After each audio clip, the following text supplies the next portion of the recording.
Hey guys, Pokeversity here. I missed a little bit of Omega Ruby and Alpha Sapphire news because I've been away. I'm still away, but I really want to get this video out of the way, so let's go. 3 new Mega Evolutions, the first of which is Mega Sharpedo. Still a Water and Dark type, but gains the ability Strong Jaw, boosting the power of all biting type moves, such as Crunch, Ice Fang, those types of moves.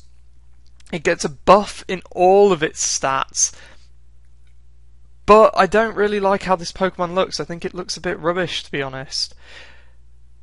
It probably is going to be used by Archie, and as you can probably guess, Mega Camerupt has also been confirmed. Fire Ground type with the ability Sheer Force. Sheer Force is a bit confusing, so I will link the Bulbapedia article in the description. Basically, Sheer Force boosts the attack power of any attacking move with a secondary effect by 30%. So, Absorb is a move with a secondary effect. It does damage as its primary effect, and its secondary effect is it gives a little bit of health back to the Pokemon that used it. So a Pokemon with Sheer Force would gain 30% attack power for moves like Absorb. I really like how Mega Camerupt looks. It's a pretty awesome looking Pokemon. It gets an increase in all of its stats except for speed, which decreases, but you can kind of see that. It's going to be a pretty slow Pokemon, but I'm imagining it's going to be pretty damn bulky. The final Mega Pokemon that was announced is Mega Gallade. Mega Gallade is still a Psychic Fighting type, and it gains the ability Inner Focus, which basically stops it flinching. It gains a buff to its physical attack and speed, and it will be used by your rival Wally, which suggests that Wally will have an adjusted team roster because Gallade didn't exist in Generation 3.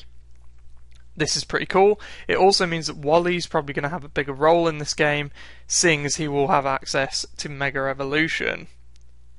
Now, there was some other news that was announced, some small things regarding Primal Groudon and Primal Kyogre. We basically now understand what their abilities are. So, Groudon gets the ability Desolate Land, which basically gives it permanent sunlight while it's out in the battle. And Primal Kyogre gets the ability Primordial Sea, which gives it the same effect but with rain. So these two get permanent weather as long as they're on the field. I haven't talked about this before, but Primal Reversion gives Groudon a boost in attack, and Primal Reversion gives Kyogre a boost in special attack. So that is basically what these Pokemon are going to do. I can see them being very highly used in battle, unless they're tournament banned or they end up in Ubers. Who knows? We'll have to wait and see. But I'm really excited for Omega Ruby and Alpha Sapphire, so I get a chance to play with these new Pokemon and get them in my versions. So that's going to do it for me today, guys. Thank you so much for watching. Stay tuned for more Omega Ruby and Alpha Sapphire news, content. When the game comes out, I'll be putting up little tutorials where to find things. So subscribe for more, and I will see you guys next time.